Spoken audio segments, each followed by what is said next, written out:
তৈরি পোশাক খাতসহ বিভিন্ন শিল্পের কাঁচামাল ও পণ্য নিয়ে ঘণ্টা পেরিয়ে দিনের পর দিন অনড় দাঁড়িয়ে আছে কন্টেইনারবাহী ট্রাকগুলো। ক্রেতাদের তাড়া থাকলেও রফতানিকারকরা নিরুপায়। কারণ বন্যায় ভাসছে ফেনী, নোয়াখালী সহ দেশের দক্ষিণ পূর্বাঞ্চলের সড়ক জনপথ।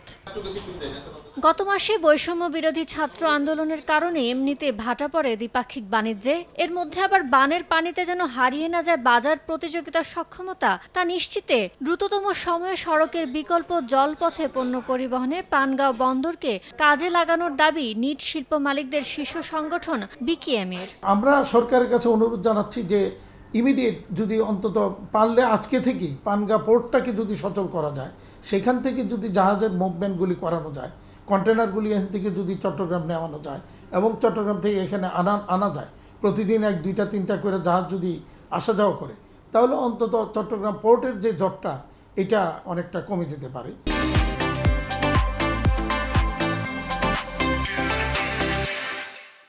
ব্যবসায়ীদের সংখ্যা নদীপথে কাজ না হলে আকাশপথে গুনতে হবে উচ্চ ভাড়ার মাশুল। 2 মাস আগে যে এয়ার ফ্রেটটা $2.5 পার কেজি, $2.25 পার কেজি ছিল, এইটা গতকালকে আমি চেক করলাম $6.5 পার কেজি যাচ্ছে।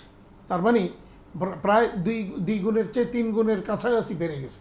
এ অবস্থায় দেশের বাস্তব চিত্র বিদেশে তুলে ধরে রফতানিকারকদের পাশে দাঁড়াতে দূতাবাস সহ সরকারকে এগিয়ে আসার তাগিদ অর্থনীতিবিদদের। সব মিলিয়ে আমাদের উৎপাদন ব্যবস্থাও ক্ষতিগ্রস্ত হচ্ছে এবং একই সঙ্গে আমাদের যে পণ্য পরিবহন এবং রপ্তানি সেটাও ক্ষতিগ্রস্ত হচ্ছে। তো পুরো পরিস্থিতি আসলে আমাদের মিশনগুলোর মাধ্যমে পুঙ্খানুপুঙ্খভাবে আসলে ক্রেতাদেরকে দিতে হবে।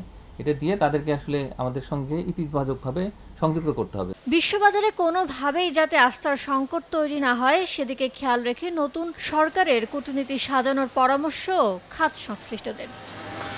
ইয়ানুর শিফাত, সময় সংবাদ, ঢাকা।